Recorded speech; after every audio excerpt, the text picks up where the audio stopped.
Sam Darnold, Jaxon Smith-Njigba, and the Seattle Seahawks host Puka Nacua, Matthew Stafford, and the Los Angeles Rams. A couple of 11-3 teams colliding on Thursday Night Football. The winner most likely will win the NFC West and will get probably that first round bye, which comes with the number one seed in the conference. This is the game of the year in the NFC West. It's actually pretty incredible that we get to see a rematch of an unbelievable game earlier in the season that was touted to be the game of the year. In that first matchup, Rams-Seahawks, that was one of the few games this season where Matthew Stafford looked human, or Sam Darnold looked human, throwing 4 interceptions. The Rams struggling on short yardage areas to put the game away, and the Seahawks had the chance to kick a game-winning field goal at the end, something they were able to do against the Indianapolis Colts. Kicked 6 field goals, did Jason Myers, as they beat the Indianapolis Colts in a tough home game, something that may have taken a little bit of the onus off of that gritty win was, I guess, the return of Phillip Rivers a couple years out of retirement.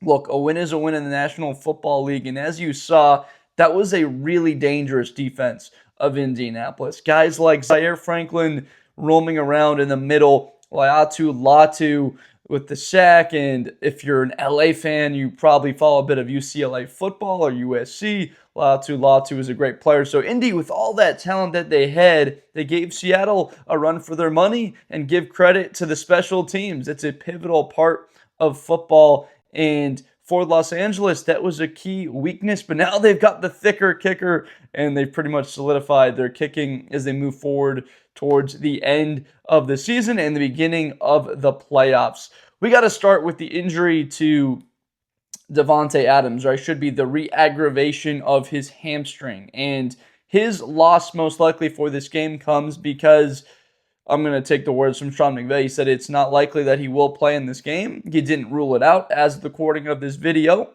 on Sunday evening. It really does not look like Davante Adams is going to play. And if we're being honest with ourselves, this game is going to be incredible. I'm sure Seattle fans would honestly like him to play because you want to beat your opponent at their best.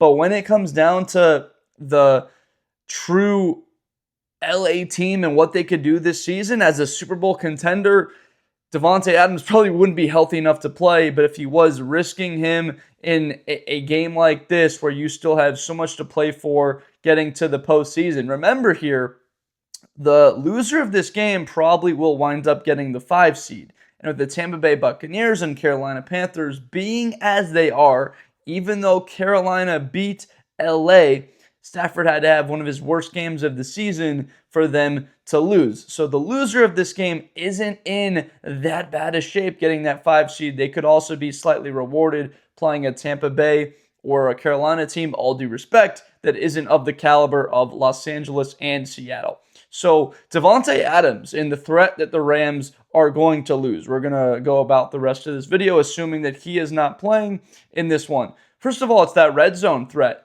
And for pretty much the first time this season, you saw a Kelvin Shepard-led Detroit Lion defense double-teaming him in the red zone. They were not going to let Davante Adams get a one-on-one fade pass where he's been so dominant this season, leading the league in touchdowns. I equate that ability to a almost like Randy Moss type guy, right? Calvin Johnson, maybe not quite to that level of domination, but it's been one of those seasons where it's been there. It's been a gimme for LA down there inside the 5 or down by the goal line. They've been able to go to that. And taking that off the board, that's a chess piece that you're not able to walk out on the battlefield. And you remove that, it certainly puts the Rams in a much tougher position in short yardage, having a reliable guy in contested catch areas on third down, as well as in the red zone. Now, thankfully, they do have one of the best receivers in the league, and that's what's great to me about this one is Jaxon Smith-Njigba, Puka Nacua. Nacua, thankfully, will be available for this game. A little bit scary there. Did have some cramps towards the end of that game, but it's understandable with the performance that Puka Nacua had in the game against the Lions the numbers that he put up, 181 on 9 catches, that you might have a couple of cramps here at the end of the game for them to close that out. So these are the two of the best receivers in the league. And why are they so good? It's because that's where the football is going. That's Sam Darnold. It's 3rd and 9. He's going to go to Jaxon Smith-Njigba. The football is going that way to the former Ohio State product. It's just going to go his way. Or Puka Nacua on 4th down twice there in that first half. On the same drive, they went at him. They're down 7-0, I want to say late first quarter. And there's 2 4th down conversions. The football goes to Nacua on both of them. Teams know where the football is most likely going, and they cannot stop it anyway. It's going to be key for this one. Besides the production that will be coming, we're probably going to see 10 catches for 138 from JSN. Going to see 8-9 catches for 126 and a touchdown from Nacua. You could write that in. But which team will have the numbers from someone else? Rashid Shaheed, does he step up to the table? The Rams in one of these tight ends. This team utilizes 13 personnel, 1 running back and 3 tight ends, better than anyone in the league. They get behind those big tight ends and those bigger bodies, and they run the football, and they're able to move the pocket really well. It's a way to mitigate a really good pass rush for a lot of teams. They're going to see that a lot against Seattle. So who comes out of this one for the Rams? Who's going to be that guy to step up for that Davante position? Because if we're being honest, straight up, both of these teams fully healthy. The Rams wide receiving core, all due respect to Seattle, is just better. At the top end, Adams and Nacua are better than the combination of Cooper Kupp and JSN. But now we have the depth that comes into play. Because Seattle's got those depth pieces. Tutu Atwell, he's back for Los Angeles. That's key. He's the deep flyer, but still working on the shorter areas in the route tree, closer to the sticks and beyond, taking the top of a defense or running a deep over route to try and turn the coverage away from Nacua. A lot of what Sean McVay schemes up is to take advantage of that speed to open up things for a tight end or a guy like Nacua out of the slot or Adams to get a one-on-one. That's really what it's about, the numbers that Sean McVay likes, so that he can get his quarterback, Stafford, throwing high percentage passage, and he's as good as anybody in the league still in doing that. So could it be Parkinson? It's possible. The rookie in Terrance Ferguson, he's probably a guy that comes along in year 2 or year 3 where he really establishes himself. He was great. Loved watching him at Oregon. I'm sure there's a lot of Seattle Seahawks fans that are familiar, right? A little bit of Pac-12 or West Coast football. They might know a little bit about Terrance Ferguson with him. If you're a Washington Husky fan, you may have followed Terrance Ferguson's career with the Oregon Ducks. Really good player. He'll be coming along, but this is a team that's got a lot of depth. I'm going to put the advantage to Seattle with their receiving core right now. That's just too big of a loss for Davante. Let's talk a bit about the running backs. We're going to get to defense. Don't worry. These are 2 top 5 defenses. They're dominant up front. The sacks they get after the quarterback. The play in the second level is incredible, especially when we talk about their defensive backs in the back end, the passes defense that they're able to create. We're going to get into all of that stuff, and we'll get straight in right now to the running backs here. I'm going to give the advantage to LA. In that first matchup, they were able to run the football better, and they frankly should have gone to it a little bit more, in my opinion, than straight drop back and Stafford attempting to throw the ball more. They had 119 yards on 22 carries. That's 5.5 yards a carry. No one's been doing that to the Seattle Seahawks this season, just moving them at will. When you essentially just look at a team that's run the football really well this year in Indianapolis, Jonathan Taylor was in the MVP conversation. What did he do? 25 carries, 87 yards. That's 3.5 a carry. They had less than 100 yards rushing, 3.2 total on the day. Now, Seattle didn't run the football well, but that doesn't mean that doesn't have anything to do, with their defense.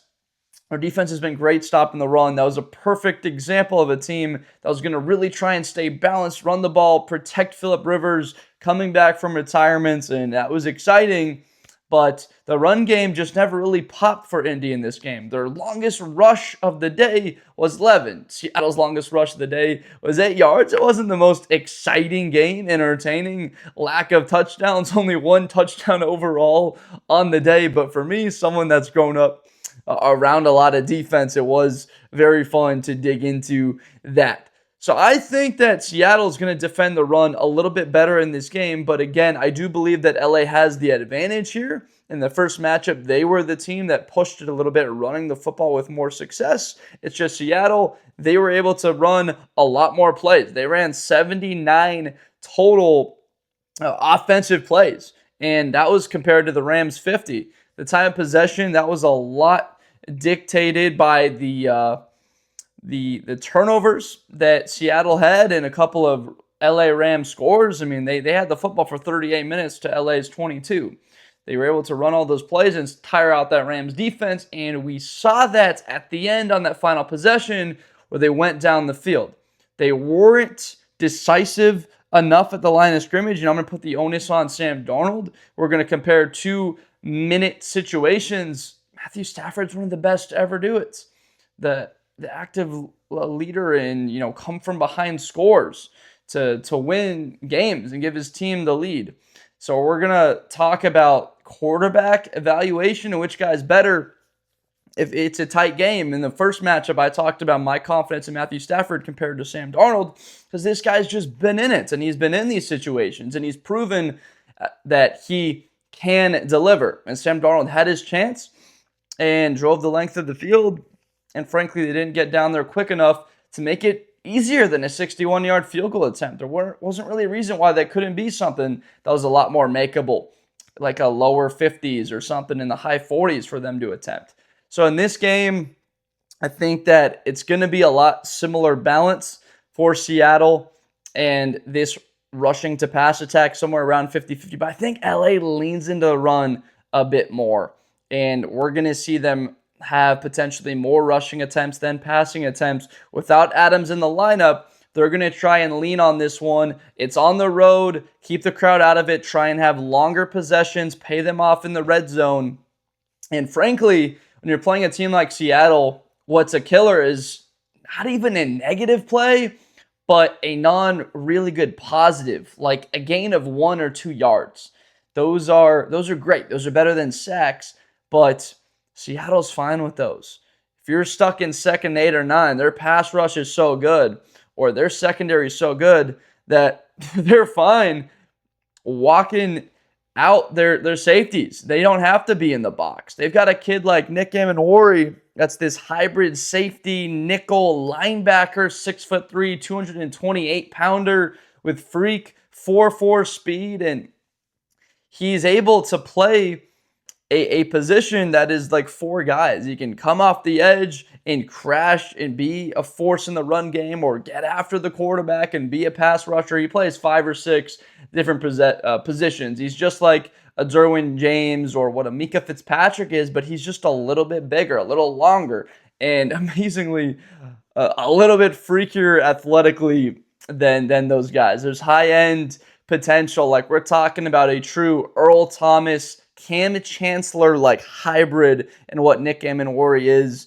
and it's something fun to watch. Even if you're a Ram fan preparing for yourself to watch this one, maybe look up some Nick Amenwari highlights, check him out a little bit. He's really fun. It was great to cover him at South Carolina. They had a heck of a defense last season. They've got a lot of guys that are having success now at the next level, and he was a fundamental part of that team. And you saw how they struggled a bit this year without Amenwari on the field once he declared and got drafted by Seattle early in that second round. So that run game, fully back to it for that final statement there. Walker and Charbonnet, there's such a good balance when there's a lot of teams now in the NFC with very good duos in the backfield. Your Menendez and Swifts, your Corum and Williams, your Gibbs Montgomery. There's a lot of these teams that are able to run these 2-back sets, and it's important, or not 2-back sets, 2-back sets, but 2 backs that they're able to rotate in the backfield.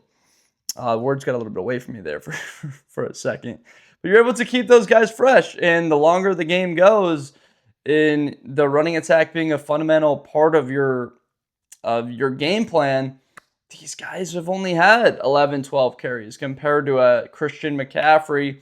And you worry about the end of this season or the playoffs. How fresh is McCaffrey to the end? And can he stay healthy and be fully at 100% for the biggest games like Seattle, San Francisco at the end? Or a Derrick Henry or a Saquon Barkley, when they're the one back in that system and they're the workhorse, they aren't as fresh. It's just that simple. They've had more hits. They've taken more of a toll.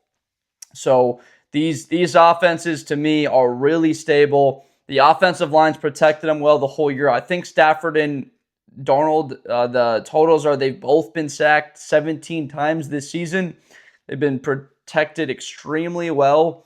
I don't really believe there's a reason why it would be much different in this game, even though you've got the Rams have 37 sacks or 38, and Seattle's like at that 43 number. Neither quarterback got sacked in the first game. That's a really key indicator as to why there's going to be a bit more of ramping up the pressure, seeing the Rams try and get a bit more heat on Sam Darnold and say, all right, Darnold, your 4 interceptions in the last game. Let's see if you can beat us. Right? We're going to try and take that run game away. I really believe that McVay will have an attack that puts the onus on Sam Darnold and his right arm to beat LA and just essentially question whether that he can do it. Take away that run game and make Darnold go to somewhere else besides Jaxon Smith-Njigba. Right, so you're able to bracket JSN, and is it going to be Cooper Kupp, a guy that won the Rams their Super Bowl 4 years ago? Is it Cooper Kupp? That's the question. That's the ultimate decider of this game, is which of these two teams is able to have that second guy step up and come to the table. In the first game, it was A.J. Barner. He had 10 catches, 70 yards. He was a security blanket. They were getting Kenneth Walker a couple of times out of the backfield. He's an extremely dangerous receiver as a running back, catching the ball with his hands on screen plays. That burst that he has, it's a really rare ability. Charbonnet, they tried to get the ball to him a few times. With LA, I'm a little bit less concerned with Adams going down, like where they can go, because they have been so tight end heavy, and they still have these running backs that both can catch the football out of the backfield really well. So overall, I think it's a bit of a wash, but I still think that the Rams have an advantage overall offense to offense because of their quarterback. It's on the road, so that environment's going to be really tricky. And the way I see it, there's going to be points scored because these offenses still are really good. I mean, statistically, they're both top 5 offenses in the league. The Seahawks score 29 points a game. The Rams score 30 points a game. The Seahawks have 351 yards a game on average. The Rams have 384 yards a game on average. Turnover differential, LA's 7th in the league. They're +8. So overall, even though they're both top 5 defenses, they're still top 5 offenses in the league. That's what we call complementary football. And clearly Seattle's got all 3 phases covered with a kicker that I actually had. He didn't carry me. I was able to have a couple other guys in my fantasy team, but Myers put up 24 points for me in fantasy and kind of had that little bit of a turn in the tide for that first week of the playoffs, getting that win. So I appreciate you. I appreciate you, Jason Myers. So I see 23-ish, 24 points from these teams. The offenses are too good. That stops are critical. That's what's really fun about these games, is there's going to be offense. It's only a matter of time in that first matchup for Seattle to finally get some momentum, to get that score. They were down 9, and they cut it down to a 2-point lead, and then they're able to get the stop on LA. And for Los Angeles, their fans right now, I guarantee you, are saying, we want that same situation because we just couldn't convert in the key spots. If we convert a couple of 3rd down and shorts or 4th and shorts earlier, the first possession of that game, like we're winning that game handedly. And Seattle Seahawks fans are saying, all right, you think Sam Darnold our money man's going to throw 4 interceptions. Good luck with that, Rams. That's what I love about this rivalry, is that it's a rivalry. These two teams don't like each other. Jared Verse for LA comes out and says, if there's any team in the NFC West I don't like, and he's got a lot of reason to dislike San Francisco.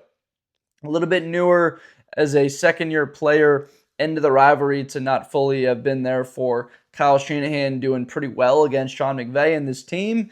But I guess in the end, McVay won that NFC Championship game, so that doesn't quite matter. But he says he more so dislikes Seattle. Last year, it came down between the two of these two teams fighting for the division and that last spot for them to get into the playoffs, and Seattle doesn't, even though they had a pretty dang good record. For me, I've always been rivalry and hatred oriented. It's all fun when teams are able to play a clean game, and that's all great, and there's just that type of animosity because that's the team that you're playing against. But it's almost like Seattle fans get almost a little bit sick looking at LA. They're done with it. They feel like this team, in its essence, is a little bit soft. Like they're Hollywood, right? The bright, sunny weather, 300 days of 365. We feel tougher up here in the north where it's rainy. And so they just have this sort of feel about this team. And then they go north for LA or come down for Seattle, and both fans travel pretty well, the game just increases. And now that these two teams are really good, I'll tell you what, they're going to be good for a while. Sam Darnold is just not magically going to get worse. Or Matthew Stafford, this is the best year of his career.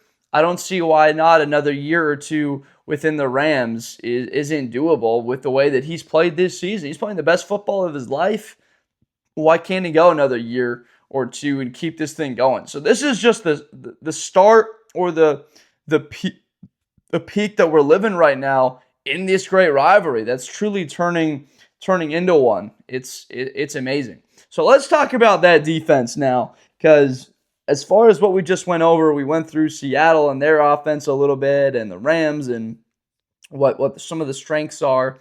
The offensive line's been really good for both of them. But overall, it was a little bit of a wash, right? And I guess a slight edge. I wound up with a slight edge, similar to the first breakdown that I did, saying that Matthew Stafford, at the end of the day, if it's a tight game, and that's sort of what I'll say there, we'll give the check mark to LA and their quarterback, Matthew Stafford. And I believe that's fair. Let me know down below in the comments if it's unfair for me to say I got to see Sam Darnold prove it to me and simply beat the Rams. Beat the Rams, and I will put the Seattle Seahawks as the best team in the league. Right now, I got the Rams, Denver, Seattle, right?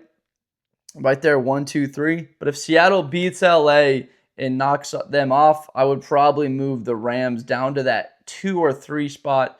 We'll see how Denver plays against the Jaguars this week. So they're right there. Top 2, the best 3 teams in the NFL, if not the best 2 teams. And probably wind up seeing, it's probably 50-50 or even better chances they see each other for a third time in the playoffs. That's how good they are. You could probably write it in that they most likely wind up facing each other once again.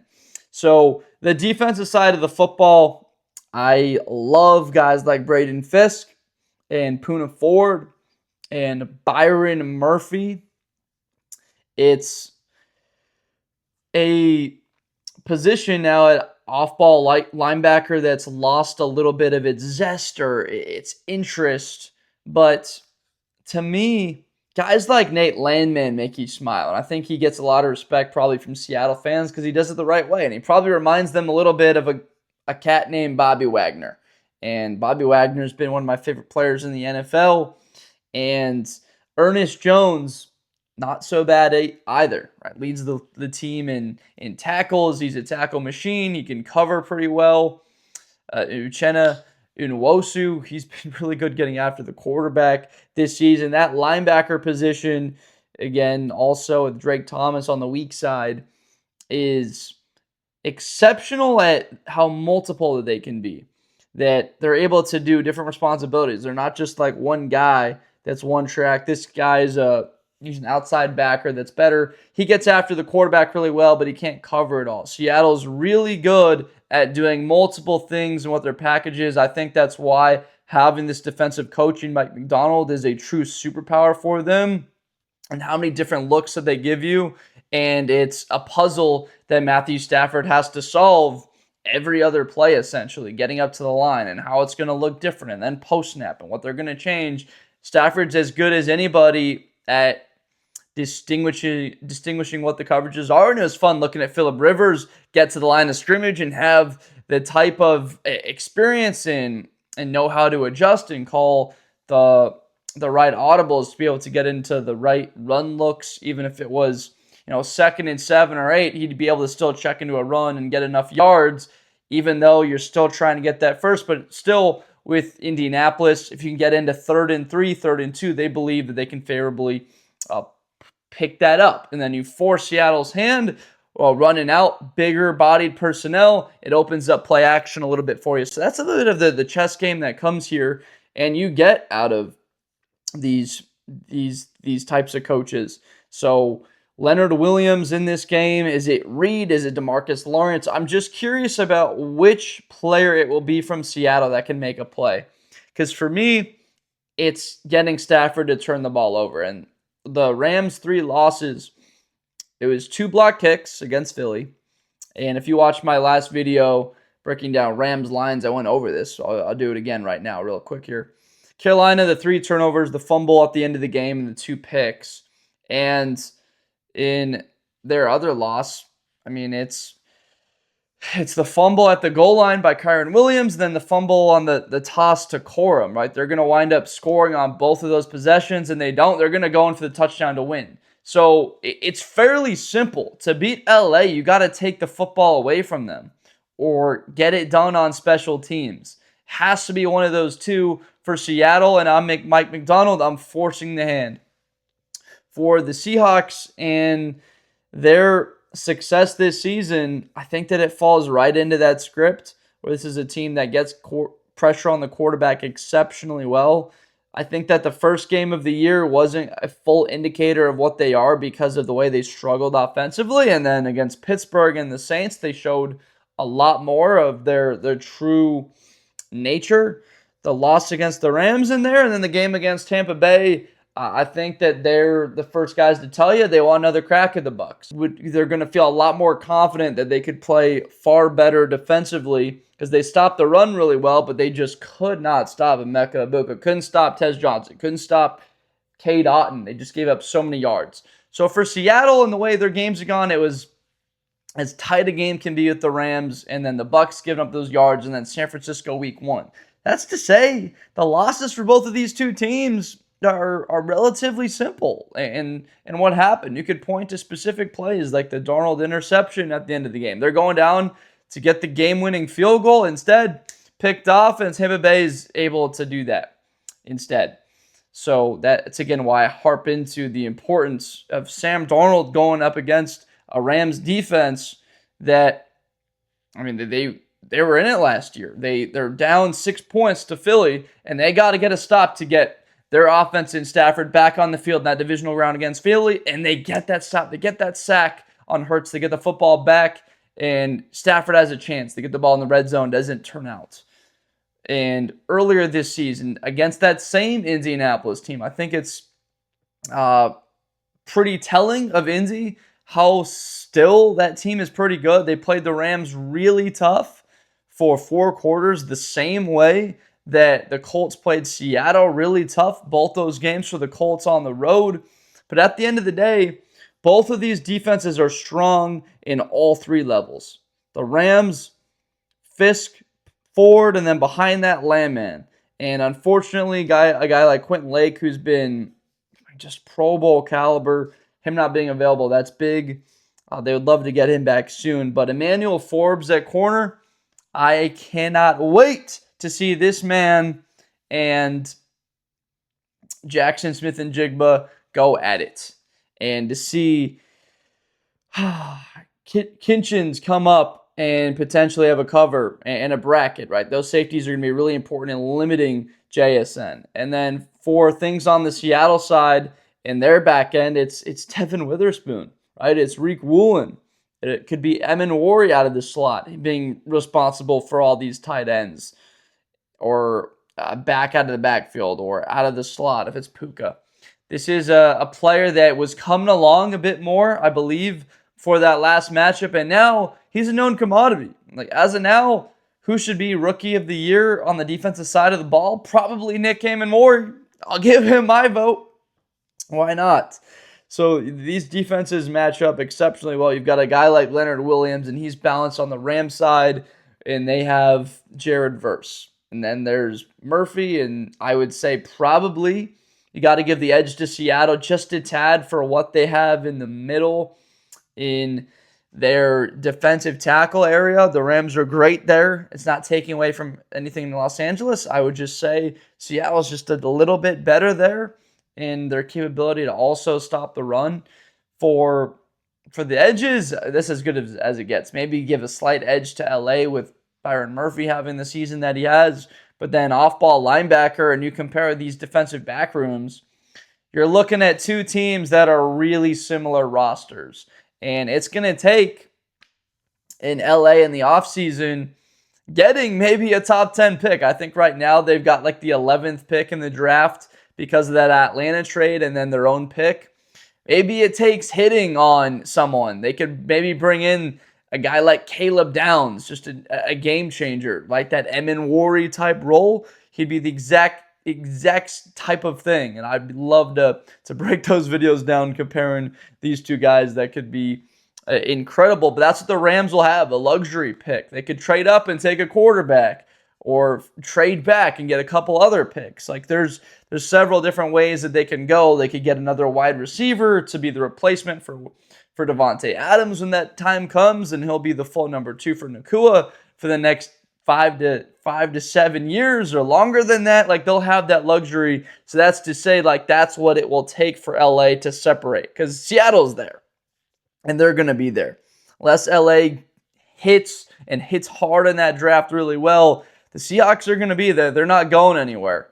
If they got beat in this one, I'm not so sure the Rams are going to beat them in a game in the playoffs, or that the Rams are going to win this division in a year, right? What's the timetable of Matthew Stafford? This is all to say that I'm going to take the Rams to win this game. Overall, it stacks up so evenly on both sides of the ball, and then you add in the elements of home field advantage, that it simply just comes down to quarterback, tight game scenario. If this game is 23-23 and it's 3rd and 8, Rams have the ball on their own 27, there's a minute 15 left. Seahawks have 2 timeouts. So if the Rams don't pick it up, they punt the ball and Seattle could go win it.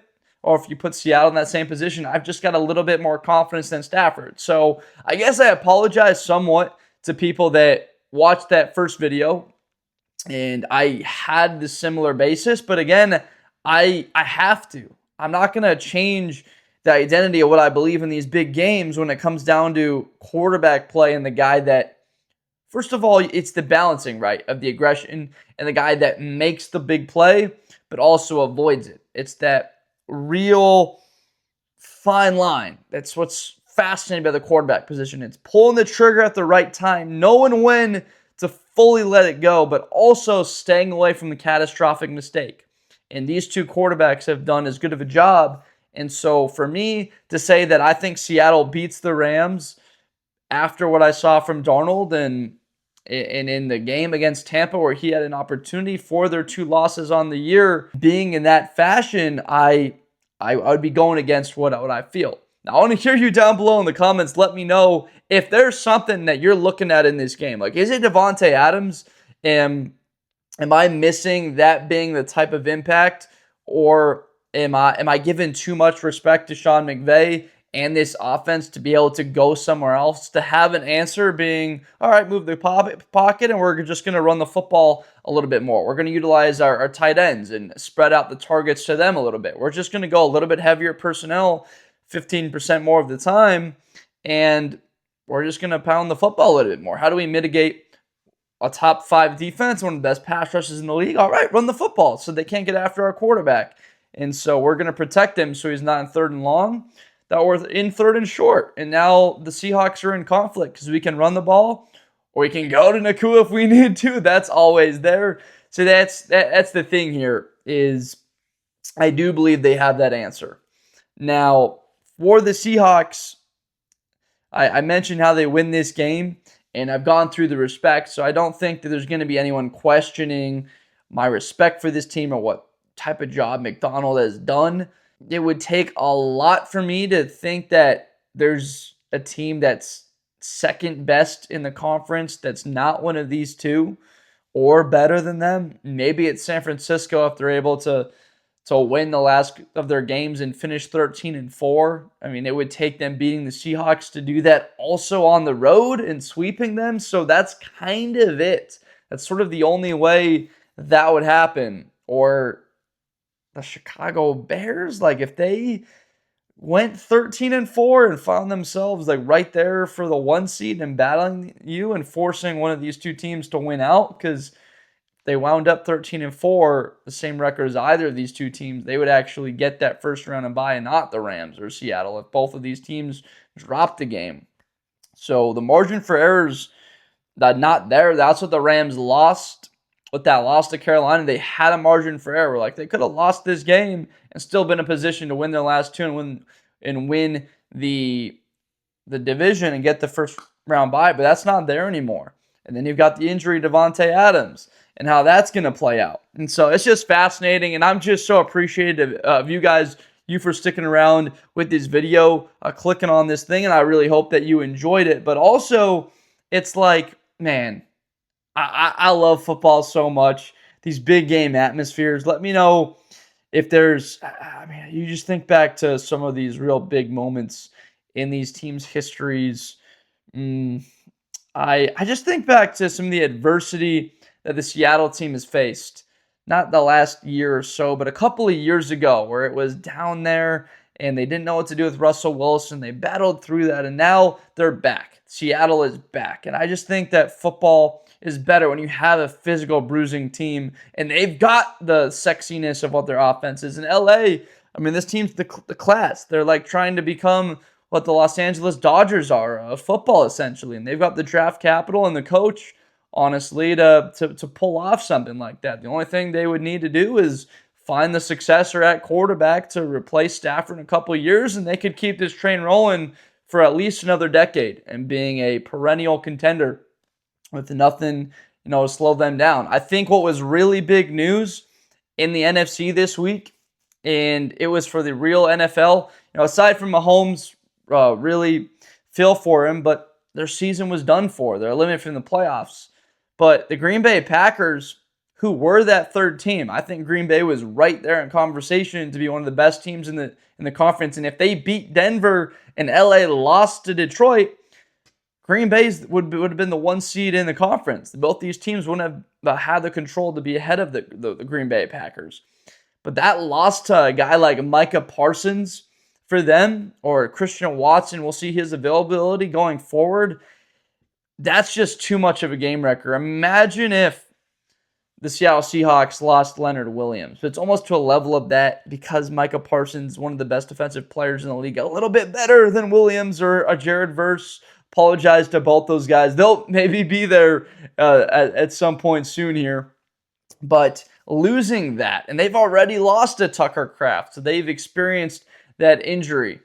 And you might be saying, Rams, like, we don't have Davante Adams, but he can be back. Most likely he will be back in time to be extremely effective for the end of this season as well as the playoffs. They might not even need him in their games against the Falcons and the Cardinals at the end of the year here. But losing that essentially removes one of the biggest threats to the Rams in Seattle from the picture entirely that you just frankly don't have to worry about. So I do believe that's big, because the Rams would beat Green Bay at this stage. Seattle would beat Green Bay at this stage, especially if it's at home.